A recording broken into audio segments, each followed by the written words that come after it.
É isso aí, pessoal, a gente está de volta com Roda dos Esclarecedores. Estamos aqui junto com o Pedro, com o Júnior e com o Gui. E nesse momento a gente vai falar um pouco sobre essa questão da barreira da religiosidade. Não da religiosidade num bom sentido, porque existe. A própria Bíblia fala do que é uma verdadeira religião, então a gente não pode fugir disso. Mas existe, infelizmente, uma tendência religiosa que impõe em nós algumas características que a gente deveria ter, jargões que deveríamos usar, roupa que podemos ou que não podemos, coisas que a gente se orgulha de dizer, eu faço parte daquele grupo, ou do grupo B, do grupo C, e assim por diante. Então agora nós vamos falar um pouco sobre como vencer essa barreira, dessa questão da religiosidade institucionalizada ou do denominacionalismo, que até nos instiga a ficar preso dentro dessa ideia de estereótipo. Então vamos lá, Júnior, qual é a sua ideia ou a sua opinião sobre isso? A gente vê na Bíblia, Paulo mesmo já passava essa situação, quando ele encontra pessoas dizendo que eram de Paulo, pessoas dizendo que eram de Apolo, ou que eram de Pedro, ou que eram de Cefas, e assim vai. Hoje em dia não é diferente, né? A igreja, voltando para trás, que o Pedro que entende muita história, a igreja, num certo ponto, começou a se desviar no caminho, a princípio, sobre assim, a gente perdeu a essência de João 3,16, porque Deus amou o mundo, que é a primeira parte. Então a igreja começou a excluir o mundo, certo, e amar só quem era da sua denominação. Aí começou a dividir as denominações e eles começaram a excluir as denominações. Então quando eu digo que eu sou fulano de tal, ou sou crente de tal, de um determinado lugar, eu excluo os outros. Certo. E João 3,16 é um versículo totalmente inclusivo. Abrangente. Então, a gente fala muito hoje de inclusão digital, de inclusão de tudo quanto é coisa. E João 3,16, né? Exato, João 3,16 é um conceito de inclusão espiritual para o mundo inteiro. E muitas vezes a denominação às vezes vai nos limitar se a gente tiver esse entendimento de que a gente exclui os outros. Mas na verdade a gente é bem resolvido e esclarecido em quem somos em Cristo. Sim. E a gente inclui todo mundo, seja de outras denominações ou seja do mundo. Uhum. Na verdade a ideia de Deus é sempre alcançar, trazer de volta o homem para Ele. Então a gente pode se achar, né, falando que estamos junto com Deus, mas excluindo o semelhante, né, que é justamente a ideia que é o oposto, que a gente deve operar buscando também, estendendo a mão, e assim por diante. Qual que é a sua ideia, Pedro?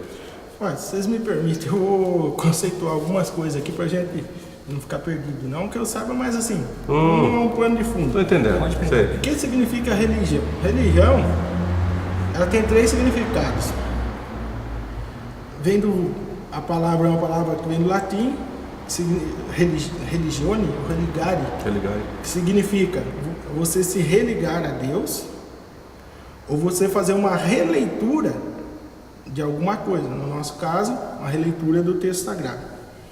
Um terceiro significado, quando você diz religião, é uma instituição organizada, um CNPJ, para divulgar uma palavra, uma mensagem, uma doutrina, uma crença, exatamente. Isso seria a religião, né? A instituição, religar ou reler. Bom, quando aparece na Bíblia a palavra religião, se não me engano é Tiago, né? Ele está dizendo assim, olha, a verdadeira religião para com Deus é você cuidar dos pobres e das viúvas. É lógico que ele não está querendo falar, cuida só do pobre e da viúva. Você já está bem com Deus. Já está bem. Não, a coisa é mais profunda. Se nós formos lá ver em Gênesis, Deus, mesmo onisciente, chega para Caim e fala, Caim, onde está o seu irmão? Caim, nervosinho. Por acaso sou eu o guarda do meu irmão? Eu tenho que dar conta do meu irmão? Esse é um grande erro hoje em dia. Ninguém quer dar conta de ninguém. Eu me preocupo com o Júnior só no momento que nós estamos aqui no culto. Se ele está cheiroso, se ele tomou banho, se ele não está muito espaçoso. Minha preocupação. Espaçoso eu estou um pouco. O seu vizinho saiu para fora, você não se preocupa se ele vai embora a pé, se ele vai ter o que jantar. Você não se preocupa. Isso é a falsa religião. Deixa eu agregar nesse ponto aí, Pedro, porque a gente às vezes desde criança vem na igreja no sentido de que eu tenho que ir lá adorar a Deus como uma coisa assim, um ritual totalmente assim espiritual e que não vai ter ligação nenhuma com a terra. E na verdade eu óbvio que a gente tá aprendendo, a gente vai aprendendo. Eu trago a Nicole não para ouvir a palavra de Deus essencialmente, ela vai aprender na escolinha. Mas eu falo, você tem que ir porque os seus amiguinhos vão ficar tristes. Isso, Você tem que ir porque você tem amigos, você tem que ir porque eles vão sentir falta de você, você tem que ir para brincar com eles. Exato. Se a gente desenvolver essa percepção, ambiente essa ideia saudável de que eu preciso estar na igreja, porque é legal quando você fala na igreja, as pessoas falam, nossa, senti sua falta. Não porque eu tenho que estar na igreja, porque isso é mais um componente. Não, porque faz falta, eu queria ter conversado com você. Exatamente. Né? Então tem essa questão, eu preciso me preocupar com você. Uma vez feito isso, bom, estou no caminho. Né? E o que acontece com a denominação? A denominação, ela não tem essa preocupação. Porque uma denominação, ela surge assim. O cidadão vai lá, pega a Bíblia. No caso das nossas denominações, algumas centenárias, algumas fundadas até por motivos de racismo, né? Ou de outro tipo de exclusão, né? Exatamente. Então, qual que é a visão da denominação? Muitas denominações não tiveram essa preocupação. Qual que é a preocupação? Ah, você leu aqui que por exemplo, que eu não posso tomar vinho com álcool, e o outro ali entende que ele pode tomar vinho com álcool, então você fica para lá, eu fico para cá. Mas, gente, é isso que a Bíblia, é isso que é a mensagem de Jesus? Não, a mensagem de Jesus não é de divisão, a mensagem de Jesus é de união. Se nós vamos ver a resposta da Bíblia, por exemplo, por que nós somos criados? Eu escuto muitas denominações falar, nós somos criados para adorar. Até o diabo adora a Deus. Você pode ler em Mateus, o espírito mundo via Jesus, corria, se prostrava. É uma forma de adoração.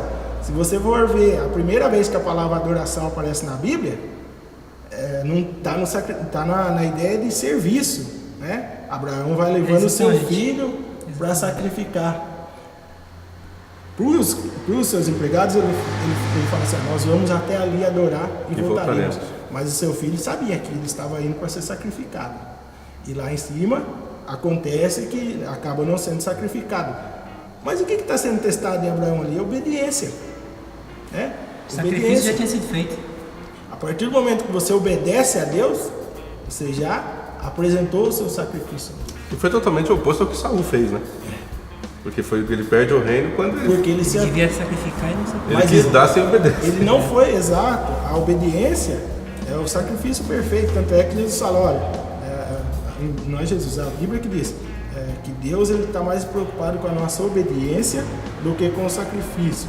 Mas voltando na questão, por que nós somos criados? Deus, a Bíblia diz que Ele nos criou porque Ele nos ama. Já foi citado em João 3,16. Deus amou o mundo de uma tal maneira. Ele nos criou porque para nos amar. Exato. E para provar esse amor, Ele permitiu que o seu filho, o único filho que foi gerado de uma mulher, literalmente, morresse, provando esse amor. Agora, e o que Ele espera de nós? Nós vamos ver Paulo aos Coríntios, ele fala, olha, uma vez que Deus nos fez em amor, e nós por escolha própria nos afastamos dele, Ele nos convida, aqueles que se convertem, Ele convida cada um de nós a sermos embaixadores de Deus. Então, eu fui criado porque Deus me ama, e a minha missão é mostrar esse amor de Deus para as outras pessoas. O cuidado, o que é isso? Não é aquele amor, coraçãozinho, não. Esse amor se reflete em cuidado. Em ação. Em ação. Eu tenho que cuidar do seu emocional, eu tenho que cuidar do seu físico, eu tenho que cuidar do seu espiritual. É tanto que o mandamento, quando a gente entra em Itapira, por Mogi Guaçu, tem uma plaquinha, amai uns aos outros. Não sei quem já reparou. Já. E aquela plaquinha, ela não é eficiente. Ah, mas é bíblico. Não é eficiente. Amar uns aos outros, eu posso amar da forma que eu quero. Cristo disse que o mandamento era amar uns aos outros como Ele amou. Ele amou. Então faz toda a diferença. Sem dúvida. A gente ama, às vezes, muito por necessidade, a gente ama por querer levar vantagem, a gente ama porque faz parte do relacionamento, faz parte da denominação. As motivações são inúmeras. Amar como Cristo amou é estar disposto a se entregar para Deus pelas pessoas. Totalmente diferente. Só concluindo, para não ficar uma coisa vaga, Jesus dá um exemplo de amor. Por exemplo, Mateus, do capítulo 5 ao capítulo 7, ele dá exemplos de como deve ser esse amor. Ele fala, olha, se você tem 2 capas e o seu amigo está com frio, passa uma para ele. Seu amigo precisa de uma companhia para andar 1 quilômetro, 1 milha, ou sei lá o quê. Anda 2. Então, eu tenho que, na medida que eu puder, suprir a sua necessidade. A igreja primitiva fazia isso. Agora, olha para uma denominação hoje. Tem classe social dentro da igreja. Tem o rico, tem o classe média e tem o pobre. Gente, isso não é igreja coisa nenhuma. Porque na igreja primitiva não tinha. As pessoas tinham tudo em comum. Isso não significa que alguém abusava e não significa que alguém empobrecia. Não. Na medida da sua necessidade, eu supro. Isso é uma prosperidade real, essa é real. Equilibrada. Sim. E eu acho que às vezes a gente podia ir até além, né? Por exemplo, quando você cita sobre a Bíblia falar que você tem duas capas, dá uma ao teu irmão, pega outra para você, a gente pode ir além. Assim como nós temos que amar ao nosso próximo como a nós mesmos, então algo que a gente queria que fizessem para nós. Então se eu tenho duas capas, tenho dois caras passando frio, eu vou dar as duas, vou ficar sem uma. Por quê? Porque eu estou pensando no meu próximo, eu estou pensando nele, como eu queria que alguém pensasse em mim. Como, na verdade, um dia, Deus pensou em nós e mandou seu filho, mandou Jesus para morrer por nós. O único que ele tinha. Então, exato, primogênito, único, e ele pensou e ele deu. Assim como, você tem só duas capas, são duas pessoas, é o único que eu tenho, dê. Entende? Então, nós podemos fazer mais ainda, né? Do que... Principalmente que a gente que conhece Cristo é bem resolvido que não vão ficar sem capa, mesmo exatamente, porque Deus é um Deus provedor. É uma preocupação dele, Jesus ensina isso, que o seu Pai que está no céu bem sabe de que você necessita dessas coisas. A gente quer deixar bem claro aqui, num parênteses, que a nossa ideia com essa conversa não é falar para você sair da sua igreja, abrir mão, processar a sua denominação. Não é isso, até porque todos nós aqui participamos, fazemos parte de uma denominação, mas não é o foco nosso aqui ficar glorificando e nem mesmo promovendo, porque a gente entende o conceito de corpo de Cristo, que vai muito além de uma igreja fundada em 1948, em 1907, 1800 ou em 2014. O foco nosso aqui é chamar os irmãos de volta à responsabilidade cristã, de que a nossa maior nomenclatura e de que a nossa maior, como eu posso dizer, identidade está em ser chamados de filhos de Deus. A gente está de volta daqui a pouco com a Roda dos Esclarecedores.